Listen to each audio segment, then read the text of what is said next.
خدارا ایسے نعت خوانوں سے اپنے آپ کو بچا کے رکھیں۔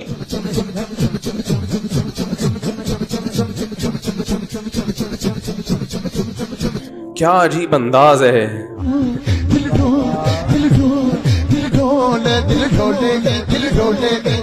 تو سب تو بڑا ذلیل ہے کائنات ہے۔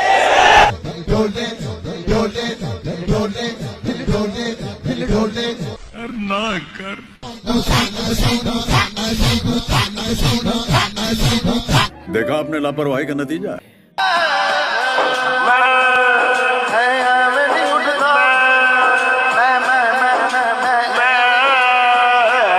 پھر سارے جڑے جن جنجاں مانگتے سن ساڈے نال تھاں بنے نے۔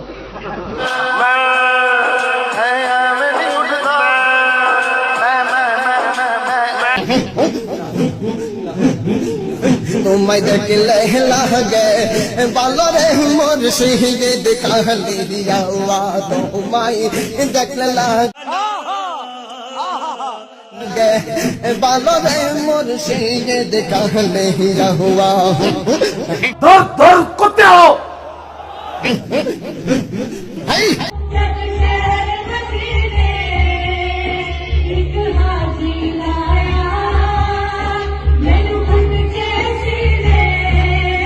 بات آ رہی ہے سمجھ میں؟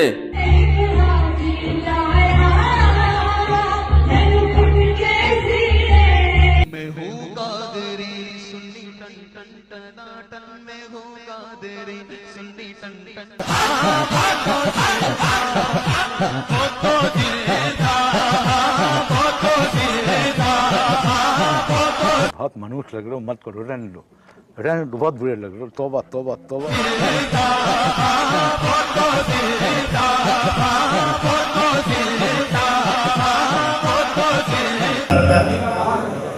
اور میں دعوت فکر دے رہا ہوں، خدا را اپنے اسٹیجوں کو صاف کرے۔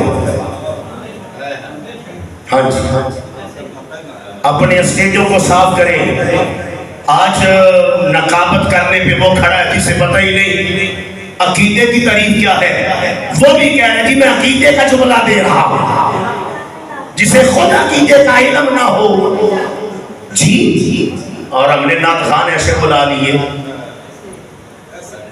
ہمیں نہیں پتہ چلتا یہ محفل میلاد میں آیا ہے یا مہندی کی کسی اور تقریب میں آیا ہے۔ اگلی گل تو سمجھ گئے ہو نا جی۔ اور آپ نعرے لگائیں لبائی کہ بابا جی سے پیار کی بات بھی کریں۔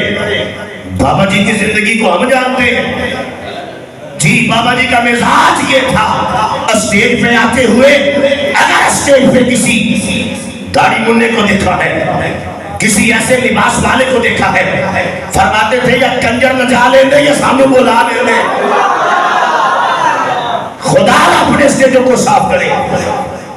ہم جماعت اہل سنت جب سے ہم نے جوہلا کے ہاتھ میں، اور اس کا مطلب یہ ہے نقابت کرنے والا کوئی علم نہیں، کسی سے پڑھا نہیں، کہاں سے اٹھایا کہاں سے عقیدہ پڑھا جی۔ اور سنیوں کا پیسہ تمہارا، اسٹیج تمہارا، عوام تمہاری، لنگر تمہارا، عقیدہ غیروں کو پڑھا جاتا ہے۔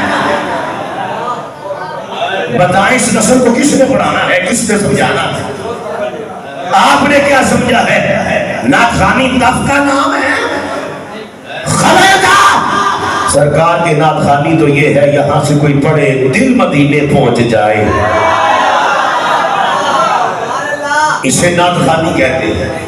ہم نعت کے خلاف نہیں پر ان پڑھنے والوں کے خلاف ہیں جنہیں یہ بھی نہیں پتا کہ نعت کے اصول کیا ہے، ضوابط کیا ہے، آداب کیا ہے۔ خدا اپنے اسٹیجوں کو صاف کرے، اور بیان کے لیے بھی، خطاب کے لیے بھی اسٹیج پہ یا پیر پڑھن واسطے بھی پہلے لبو تلاش کرو۔ ہاں، اور میں جملہ دے رہا ہوں ایک